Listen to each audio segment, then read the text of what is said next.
कोअब्लेशन basically एक आप कह लें कि सर्जरी का अल्टरनेटिव है, मुतबादिल तरीक़ाकार है। ये सिर्फ उन मरीज़ों में फ़ायदेमंद है जहाँ पर एक जगह पर कैंसर पड़ा है और बाकी जिस्म में कहीं मौजूद नहीं है।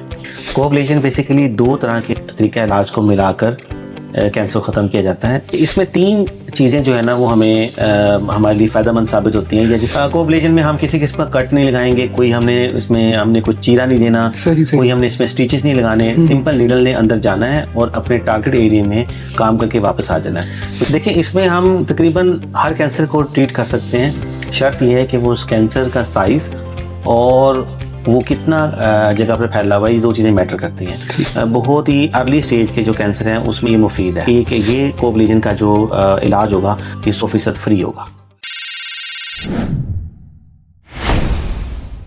नाज़रीन, आज हम कैंसर के जदीद इलाज की सहूलत के मुतालिक बात करेंगे जिसे कोअब्लेशन कहा जाता है।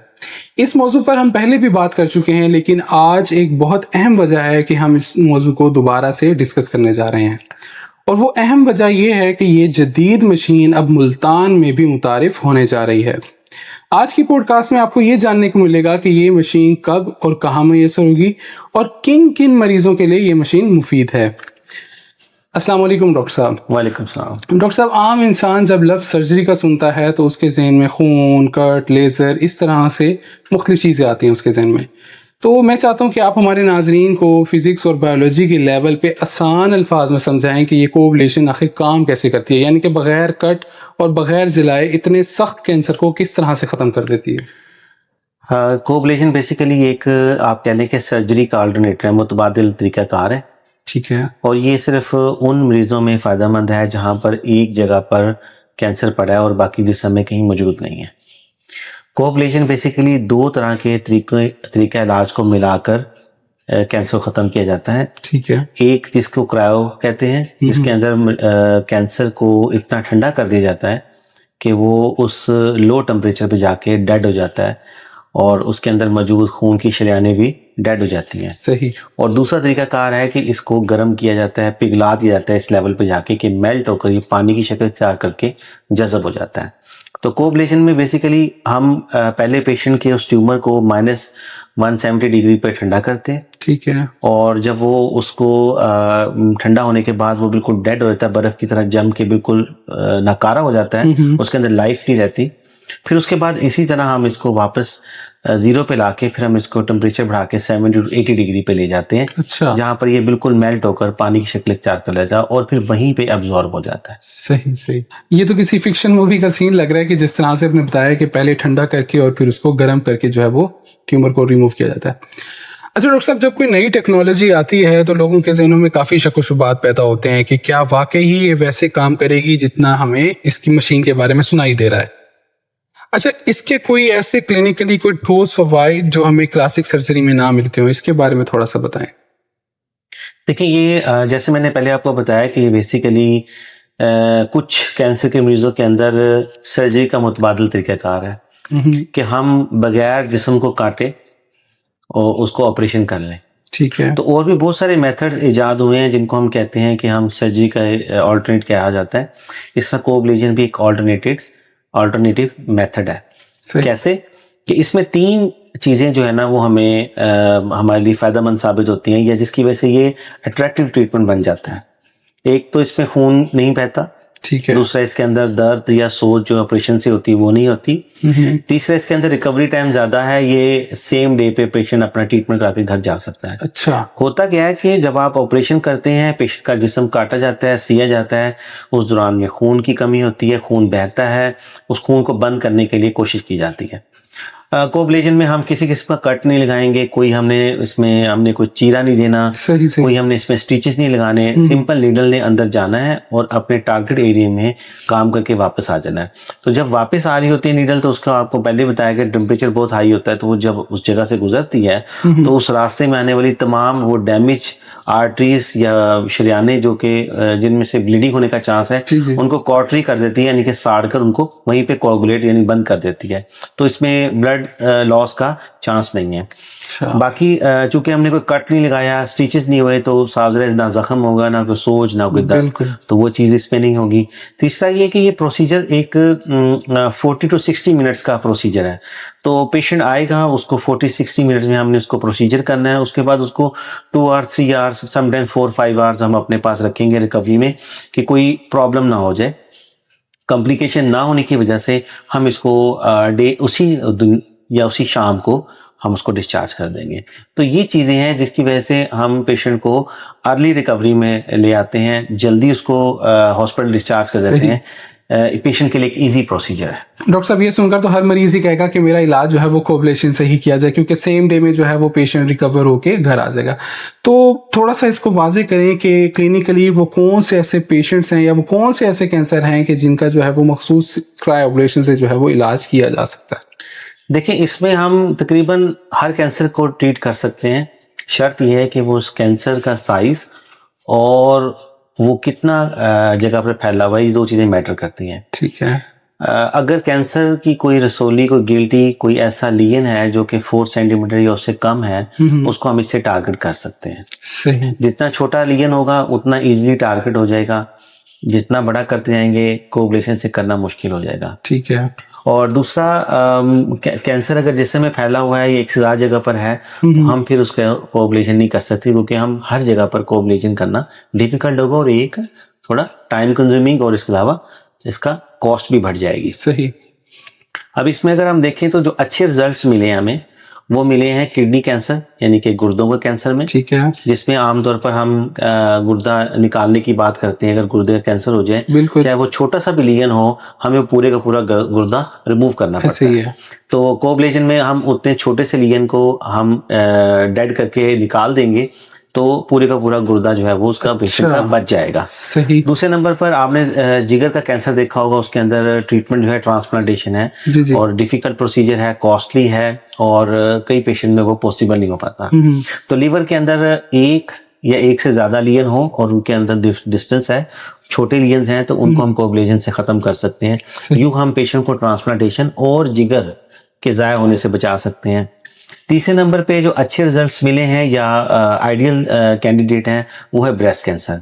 ब्रेस्ट कैंसर में अगेन हम ऑर्गन को प्रिजर्व कर सकते हैं, जिसका अर्ली स्टेज 1 है ट्यूमर, बहुत छोटा सा लीजन है, बजाय उसको हम सर्जरी करें, उसको हम उसकी तकलीफ दें या रिमूव करना पड़े या उसको काटना पड़े, उससे बेहतर है कि हम छोटे से फर्स्ट स्टेज के लीजन को हम कोअबलेशन से डेड कर देंगे। इससे पूरे का पूरा ब्रेस्ट सेफ हो जाएगा। और जिन पेशेंट में हम कीमो लगाते हैं और बाद में उसकी तमाम डिजीज खत्म हो जाती है और उसका एक छोटा सा 2 सेंटीमीटर का लीजन रहता है, जिसके वजह से हम कहते हैं कि आपको सर्जरी के लिए जाना पड़ेगा, आपके लिए जरूरी है, वो पेशेंट भी इससे फायदा हासिल कर सकते हैं। इसके अलावा बोन्स के अंदर अगर कोई लोकल एरिया है जो कि पेन कर रहा है, उसको भी कोअबलेशन से हम डेड कर सकते हैं। लंग कैंसर में हम यूज कर सकते हैं। कुछ हेड एंड नेक यानी कि ये सर के, मुंह के और गर्दन के कैंसर में भी यूज हो सकता है। ये छोटे लीजन्स के लिए आइडियल है। और इस सबसे अच्छी बात यह है कि इसके अंदर जो इर्द गिर्द इसके जो स्ट्रक्चर हैं क्रिटिकल, जैसे खून की शरियान है, तो उसके ब्लीड होने का खतरा नहीं होगा, इसके अंदर डैमेज होने का खतरा नहीं है। तो ये ऐसी जगहों पर भी जाकर पेशेंट के कैंसर को ट्रीट कर सकता है। ये तो वाकई मेडिकल साइंस का एक बहुत बड़ा कारनामा है, जिस तरह से आप चीज़ें बता रहे हैं। अच्छा डॉक्टर साहब, आपका कैंसर स्पेशलिस्ट क्लिनिक मुल्तान पूरे पाकिस्तान में एक और जदीद मशीन की वजह से मशहूर है, जिसे हम ऑन्कोथर्मिया कहते हैं। अब एक आम मरीज काफ़ी कंफ्यूज हो सकता है कि जिस तरीके से ऑन्कोथर्मिया काम करती है, सेम वैसे ही कोअबलेशन काम करती है। अब मरीज को कैसे पता चलेगा कि उसके लिए कौन सी मशीन जो है वो ज़्यादा मुफीद है उसके कैंसर के हिसाब से? देखिए, दोनों मशीनों में सिर्फ एक चीज़ कॉमन है, हीट थेरेपी। ठीक है। उसमें भी हम पेशेंट के कैंसर को हीट अप करते हैं और यहाँ पर भी हीट अप किया जाता है, लेकिन दोनों को हम यूज डिफरेंट तरीके से करते हैं। ठीक है। कोअबलेशन में हमने जैसे बात की अभी कि वो ट्यूमर जिसका साइज 4 सेंटीमीटर से कम है, एक जगह पर पड़ा है, हम उसको कोअबलेशन के जरिए जैसे सर्जरी है वैसे हम डेड करके निकाल देंगे, जिस्म से खत्म कर देंगे। बिल्कुल। ऑन्कोथर्मिया जो है वो किसी भी जिस्म के हिस्से पर अप्लाई हो सकता है कि बेसिकली इलेक्ट्रोमैग्नेटिक वेव्स गुजरेंगी जिस्म के अंदर से, कोई नीडल नहीं जाएगी जिस्म के अंदर, ना कोई कट लगेगा, ना कोई हमने पेशेंट को कोई टेम्परेचर लो करना है। इसमें बेसिकली उस एरिया के अंदर हम इलेक्ट्रोमैग्नेटिक वेव्स गुजारेंगे जो कि वहाँ पर हीट पैदा करेंगी, और ये हाई टेम्परेचर होता है 42 डिग्री से ऊपर 43-44 डिग्री तक हम पेशेंट के उस एरिया को हीटअप करते हैं। पेशेंट को फील नहीं होता, लेकिन ट्यूमर जो है उससे वीक हो जाता है। हम कुछ पेशेंट में डायरेक्टली सिर्फ अकेली ये ट्रीटमेंट भी यूज़ करते हैं, लेकिन ये ज़्यादातर हम रेडिएशन और कीमोथेरेपी के साथ यूज़ करते हैं उनके रिस्पॉन्स को बढ़ाने के लिए, क्योंकि ये हीट जो है ये कैंसर सेल्स को इतना वीक कर देती है कि रेडिएशन जब लगाई जाती है तो वो कैंसर सेल जो है सर्वाइव नहीं कर पाते। कीमोथेरेपी में ये होता है कि जिन जगहों पर ब्लड सर्कुलेशन नहीं होती वहाँ पर ये वेजोडाइलेशन कर देती है ऑन्कोथर्मिया, वहाँ पे ब्लड सर्कुलेशन बढ़ जाती है, तो कीमोथेरेपी की जो ड्रग लगी होती है वो ब्लड के जरिए फ़ौरन वहाँ पहुँचती है और ज़्यादा मिकदार में वहाँ पहुँचती है, तो उसका इफेक्ट बढ़ जाता है। और कुछ जगहों पर हम ऑन्कोथर्मिया को डायरेक्टली लगाते हैं हाई टेम्परेचर पे कि वो वहाँ के जो ट्यूमर के सेल्स हैं उनको वो डेड कर देती है इस हीट से, क्योंकि कैंसर के अंदर हीट को एब्जॉर्ब करना और उसको बर्दाश्त करने की सलाहियत नहीं होती। तो इस तरह ये दो डिफरेंट तरीक़ेकार है। कोअब्लेशन वाला तो एक लिमिटेड क्राइटेरिया हमने बताया, जिसमें 3-4 जगह हैं जो कि आइडियल हैं, बट ऑन्कोथर्मिया जिस्म के किसी भी हिस्से पे यूज़ हो सकती है, क्योंकि ये एक नॉन इन्वेसिव ट्रीटमेंट है। सही। अच्छा डॉक्टर साहब, बहुत ही अहम सवाल की तरफ आते हैं। लोगों को इस जदीद इलाज के लिए पहले लाहौर, कराची या फिर मुल्क से भी बाहर जाना पड़ता था। अब क्योंकि ये कोअब्लेशन हमारे मुल्तान और जनूबी पंजाब में आ रही है, तो थोड़ा सा इसके बारे में ये बताएं कि ये कब और कहाँ मैसर होगी मशीन? देखिए, कोअब्लेशन मशीन जो है वो हमारे वज़ीर आला की काविशों का नतीजा है कि उन्होंने कैंसर के मरीज़ों के बारे में ऑलरेडी बहुत ज़्यादा काम किया है, तो अब वो इस पर भी काम कर रही हैं कि जदीद सहूलियात जो है कैंसर के इलाज की पंजाब में अवेलेबल हों। इस सिलसिले में ये मशीन बहुत जल्द हमारे पास निश्चित अस्पताल में एक कैंसर सेंटर नया बन रहा है, 100 बिस्तरों का 100 बेडेड जदीद नया, वहाँ पर ये मशीन जो है वो आने वाली है, जिसके लिए हमने अब पेशेंट्स की बुकिंग करना शुरू कर दी है क्लिनिक पर भी, और बुकिंग भी स्टार्ट हो गई है जी। अच्छा डॉक्टर साहब, आपने एक नया मॉडल मुतारिफ कराया जिसे आप फिल्टर क्लिनिक कहते हैं, तो ये फिल्टर क्लिनिक आखिर है क्या, और मरीज जो है वो आपसे फिल्टर क्लिनिक के हवाले से कैसे रब्ता कर सकता है? देखिए, फिल्टर क्लिनिक बनाने का मकसद ये है कि आपको पता है कि सब लोग ये समझ रहे होंगे कि शायद हमारे मरीज के लिए भी कोअब्लेशन की मशीन काम करेगी, लेकिन हमने पेशेंट्स को स्क्रूटनाइज करना है, फिल्टर करना है कि कौन सा पेशेंट जो है वो इसके लिए बेस्ट कैंडिडेट है, ताकि हम उसको अलहदा करके उसकी बुकिंग कर सकें, ताकि जैसे मशीन आए तो हम उनको फ़ौरन ये ला दे सकें। तो हमने फिल्टर क्लिनिक अपने क्लिनिक पर इसलिए बनाया है ताकि जब पेशेंट आए तो हम उनको एक तो असेस करें, उनकी डिजीज़ का रिव्यू करें, और जो पेशेंट हमारे लिए बेस्ट कैंडिडेट है कि जिसको इस मशीन से फ़ायदा हो सकता है, उसको अभी से उसकी बुकिंग कर लें और उसके लिए जो ज़रूरी टेस्ट हैं वो करके उसको तैयार करके रखें, ताकि जैसे ही मशीन आए हम फ़ौरन उसको निश्चित हॉस्पिटल में जो हमारा कैंसर सेंटर है हमारा वहाँ पे बुला के उसका इलाज कर सकें। सही, यानी कि मरीज़ आपके क्लिनिक पे आके भी बुकिंग करवा सकता है और ऑनलाइन भी वो जो व्हाट्सएप नंबर है उस पर बुकिंग करवा सकते हैं। अच्छा डॉक्टर साहब, ये काफ़ी मुफीद गुफ्तगू थी, क्योंकि एक जदीद मशीन मुतारिफ हो रही है मुल्तान में। आखिर में हमारे नाज़रीन को क्या कहना चाहेंगे? देखिए, हमेशा हम एक ही पैगाम देते हैं कि पेशेंट हमारे जो कैंसर के हैं वो हमारे पास बहुत लेट आते हैं, जिसकी वजह से हम उन्हें इस तरह का कोई इलाज नहीं प्रोवाइड कर सकते जिससे वो 100% सेहतयाब हो सकते हैं। आपने आज के प्रोग्राम में देखा कि हमने कोअब्लेशन के लिए कितने लिमिटेड इंडिकेशन बताई हैं कि बहुत ही अर्ली स्टेज के जो कैंसर हैं उसमें ये मुफीद है।